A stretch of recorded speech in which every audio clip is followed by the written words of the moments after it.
Et avec nous en direct de Genève, en Suisse, Jean Tigler. Bonsoir Jean Tigler, merci d'être avec nous. Vous êtes membre du comité consultatif du Conseil des droits de l'homme des Nations Unies qui est basé à Genève. Vous êtes écrivain, sociologue, connu dans le monde entier. Vous avez notamment publié Chemin d'espérance aux éditions du Seuil.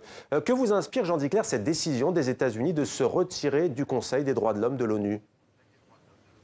Écoutez, je viens du Palais des Nations, il y a quelques instants j'y étais en Corse, l'atmosphère est très très lourde, c'est une catastrophe, c'est très très dangereux pour le Conseil des droits de l'homme, cette rupture brutale des États-Unis. Les États-Unis ont exigé 2 réformes du Conseil qu'on ne peut pas remplir. D'une part, ne plus condamner Israël pour les nombreux massacres à Gaza, ailleurs, les violations des droits de l'homme, ne plus l'impunité pour Israël, c'est pas possible, le Conseil des droits de l'homme ne peut pas assurer ça. Et la deuxième condition qui a été posée par M. Trump pour rester éventuellement, c'était que les Nations Unies ont un droit de sélection qui peut être candidat au Conseil des droits de l'homme. Vous savez que le Conseil des droits de l'homme, c'est la 3e instance la plus importante des Nations Unies, à l'Assemblée générale, Conseil de sécurité qui est le gouvernement, et le Conseil des droits de l'homme, c'est 47 États élus au prorata des continents qui doivent contrôler la conformité de la politique des 193 États membres des Nations Unies avec la Déclaration universelle des droits de l'homme. C'est donc une instance très très importante. Et tout le monde peut se présenter évidemment sa candidature. Et il est vrai, vous l'avez dit tout à l'heure, ou votre correspondante a dit tout à l'heure, certains des membres de ce conseil élus par l'Assemblée générale sont totalement détestables. L'Égypte, la dictature d'Omar Bachir au Soudan, etc. C'est des abuseurs. Ouais. Jean Tigler, juste pour revenir, vous avez prononcé le mot massacre. Hein, vous accusez ce soir Israël d'avoir commis des massacres dans la bande de Gaza. Précisément, hein, vous l'avez dit, c'est ce que les États-Unis répètent à tue-tête. Ils disent que l'ONU et le Conseil des droits de l'homme des Nations Unies est partial s'agissant du Proche-Orient. Que répondez-vous à cette accusation de partialité ? Ce n'est pas vrai. Enfin, je veux dire,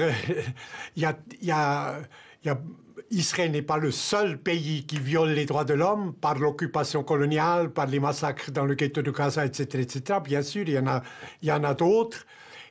Mais l'essentiel est que ce Conseil des droits de l'homme puisse dénoncer les violations des droits de l'homme, venir à l'aide. Il s'agit d'hommes et de femmes qui sont torturés, qui sont massacrés, qui sont arrêtés arbitrairement dans les différents pays concernés. Mais Jean Tigler, depuis 2006, pardonnez-moi de vous couper, Jean Tigler, pardonnez-moi de vous couper, le temps presse, mais depuis 2006, depuis 12 ans, il y a eu quelques 700 résolutions de ce Conseil des droits de l'homme de l'ONU, il y a eu des déclarations, il y a eu des rapports, et à chaque fois, ça ne sert à quasiment rien. Donc dénoncer, c'est bien, mais très franchement, ça sert à quoi ce Conseil consultatif des droits de l'homme? Vous avez dit tout à l'heure que c'était catastrophique.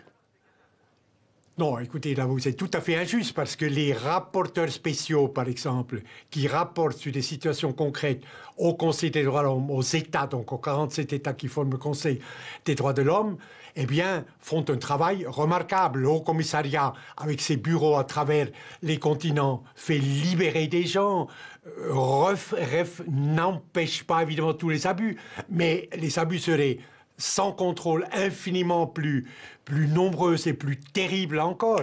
Le Conseil des droits de l'homme sauve des gens, libère des personnes arbitrairement détenues, empêche des tortures de se multiplier.